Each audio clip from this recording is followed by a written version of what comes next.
Bom dia a todos, que a paz de Jesus esteja com todos nós nesta manhã, dando continuidade aos nossos estudos do livro Caminho, Verdade e Vida, psicografia de Chico Xavier, pelo Espírito Emmanuel. Hoje nós vamos ver o capítulo 116, e o título é Agir de Acordo. Esse título ele é muito interessante, porque ele nos faz pensar sobre a importância da coerência e da fidelidade na nossa jornada espiritual e religiosa, destacando a fé verdadeira, que implica em agir de acordo com o que temos aprendido. Essa coerência e essa fidelidade é um compromisso que cada um de nós deve buscar desenvolver na medida em que nos conhecemos melhor, né? E nos esforçamos para seguir os ensinamentos do Evangelho. Segundo Kardec, o verdadeiro espírita, ou o espírita cristão, é aquele que é reconhecido pela sua transformação moral e pelos esforços que mobiliza, que empenha, na sua renovação. É fundamental desenvolver esse agir de acordo, essa coerência, essa fé em termos de fidelidade.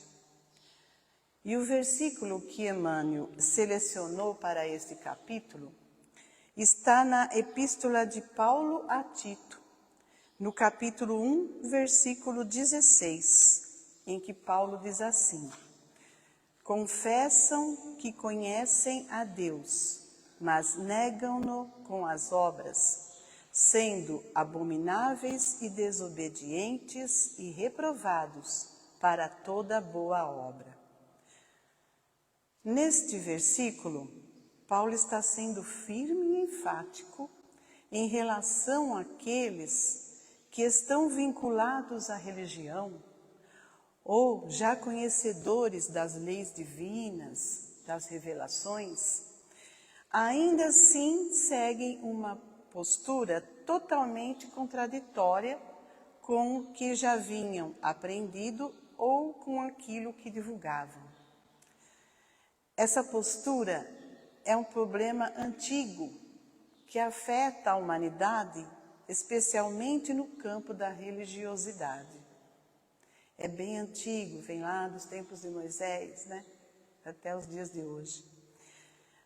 Agindo assim, nessa incoerência, criam uma imagem equivocada com relação a Deus, a Jesus e à religião, Aqueles que mantêm essa incoerência perante a religião que professam são os que mais causam prejuízo àquela mesma religião, acabando por afastar as pessoas e gerando resistência ao Cristo, ao Evangelho também e ao cristianismo.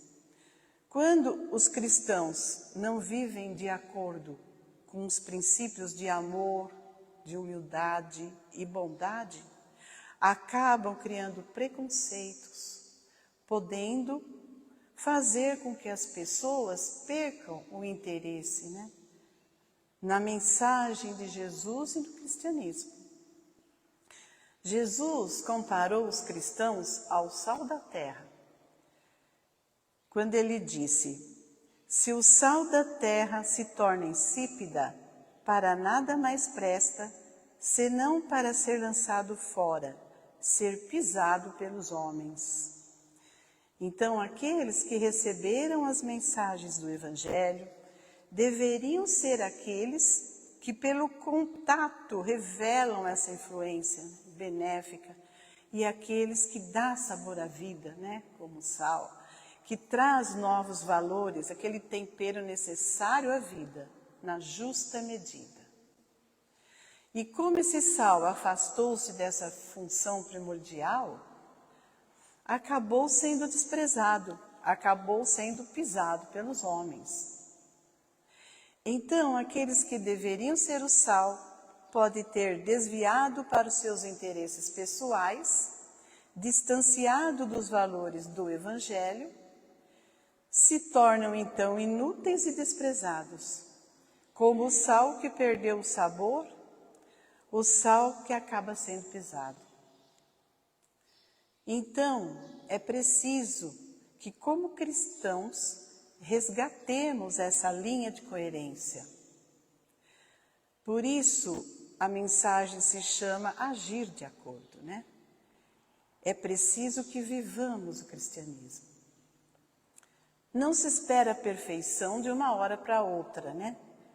Mas, sim, coerência, humildade, para reconhecer o que precisa ser mudado e esforçar-se para conseguir. Isso é o agir de acordo.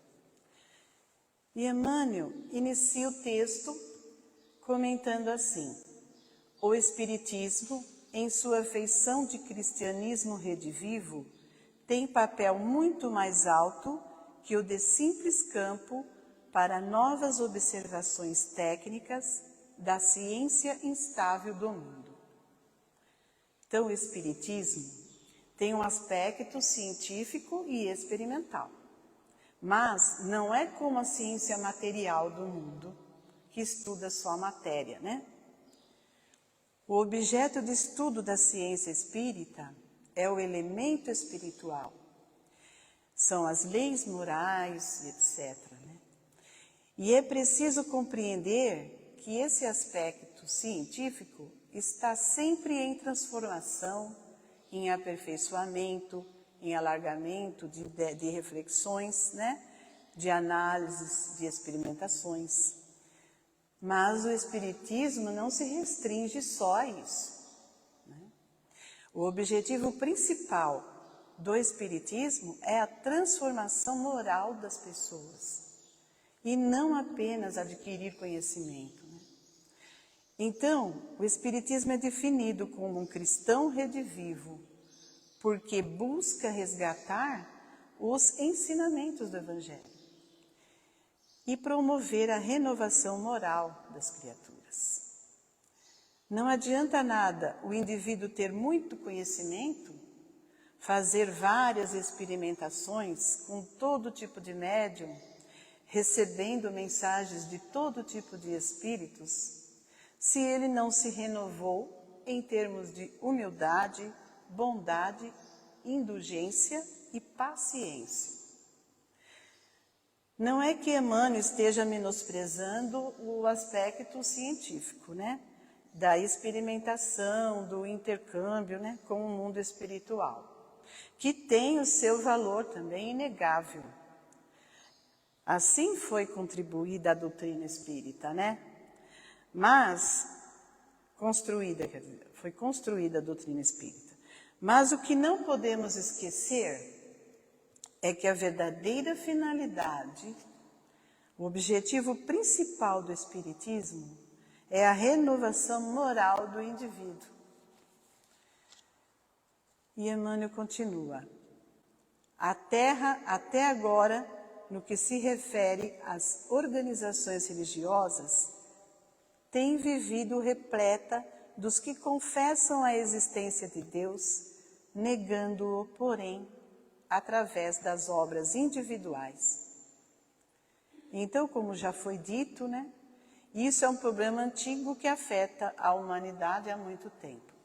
Quando as pessoas têm conhecimento sobre Deus e suas leis, mas não agem de acordo com isso, elas criam problemas para si mesmas e para os outros. Isso pode levar a uma visão equivocada da religião e de Deus. A incoerência pode ter consequências muito graves, fazendo com que as pessoas resistam a buscar a transformação e o crescimento espiritual.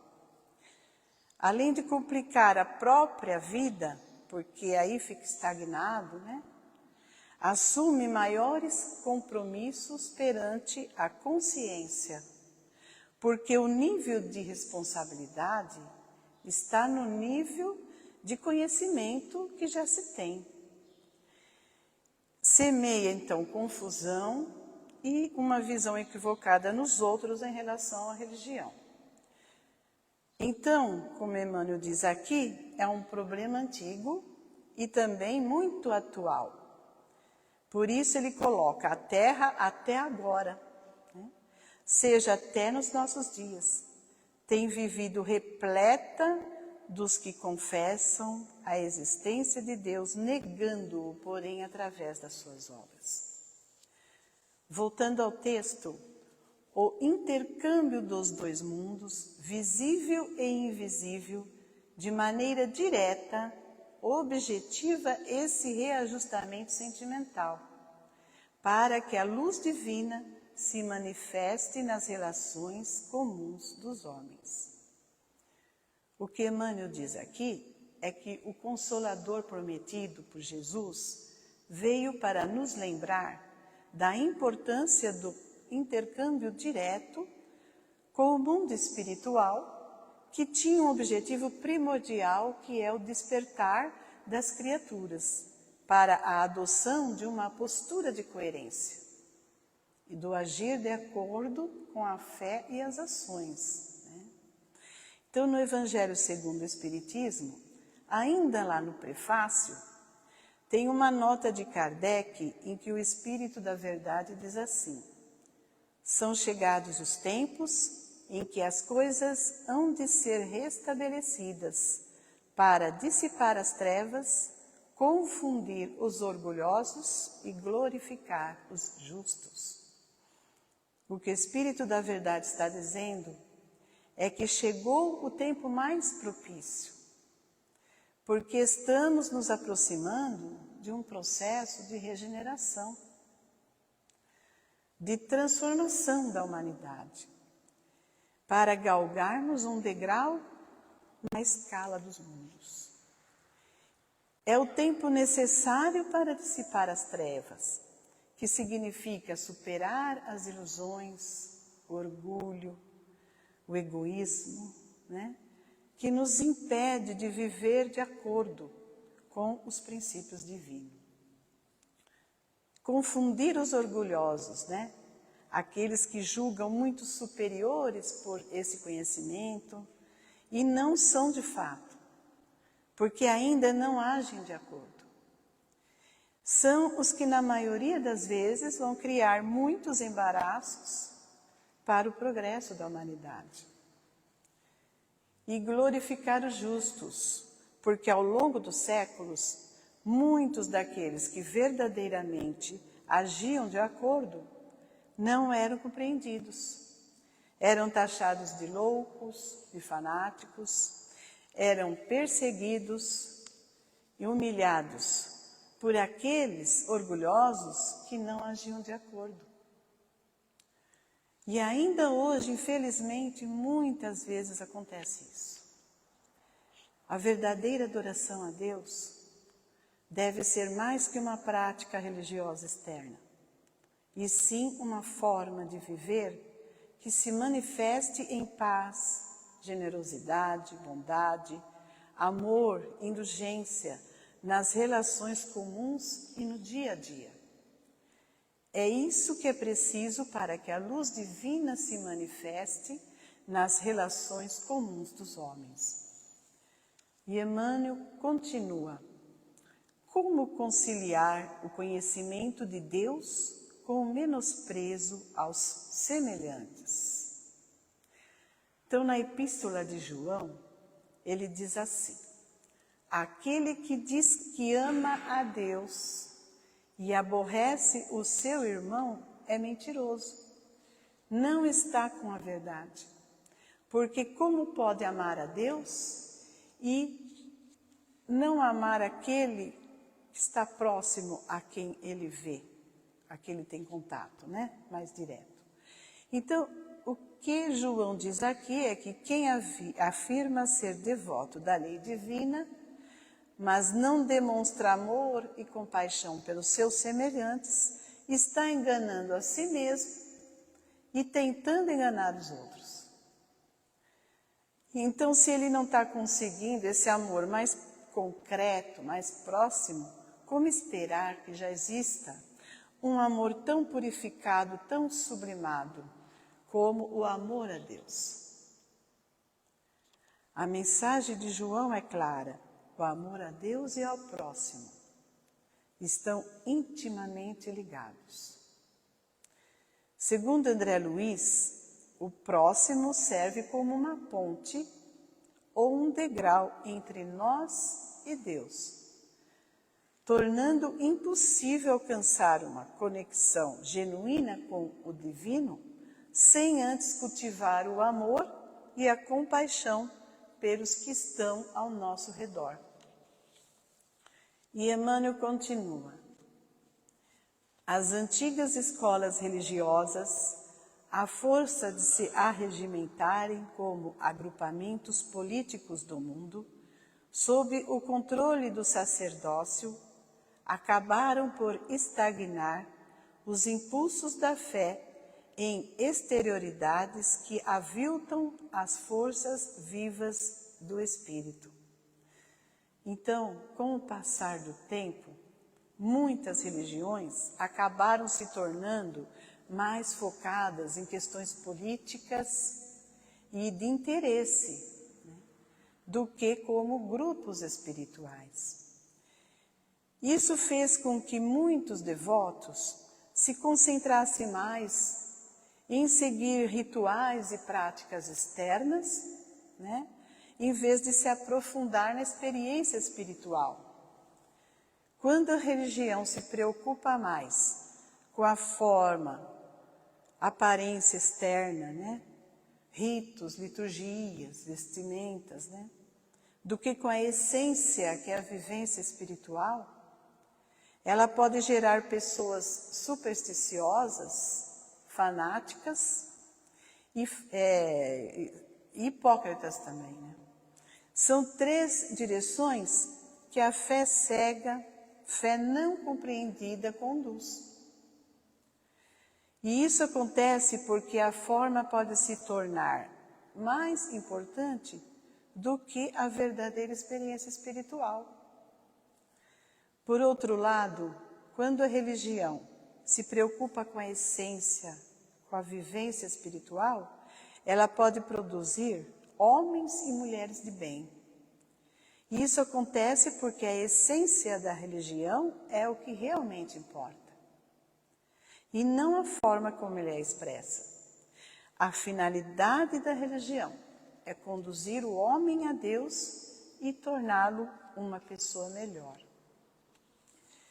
E Emmanuel continua: a doutrina consoladora da sobrevivência e da comunicação entre os habitantes da Terra e do infinito, com bases profundas e amplas do Evangelho, floresce entre as criaturas com características de nova revelação, para que o homem seja, nas atividades vulgares, real afirmação do bem que nasce da fé viva. Aqui, Emmanuel está dizendo que a finalidade do Espiritismo é que sejamos uma real afirmação do bem em nossas atividades mais simples do dia a dia, nas circunstâncias mais elementares, que nasce de uma fé viva. A fé viva é aquela que se traduz em obras, não só obras materiais, mas especialmente as obras das virtudes em nós construídas.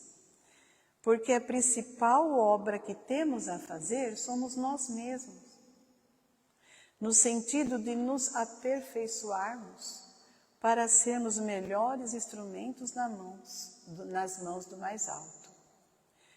Em oposição, a fé estagnada se limita a formas e rituais sem impacto prático, na vida diária. A fé viva, por outro lado, é aquela que se expande, que não se limita a momentos específicos de culto e de estudo, ela se expande para toda a vida do indivíduo. Então, nas situações mais singelas do dia a dia, a fé viva expressa a real afirmação do bem. Luz divina invadindo a sombra e a limitação humana, trazendo um pouco mais do divino para a nossa realidade ainda tão estreita. E é isso, meus irmãos. Assim termino, desejando a todos um ótimo domingo e uma semana abençoada com Jesus nos corações.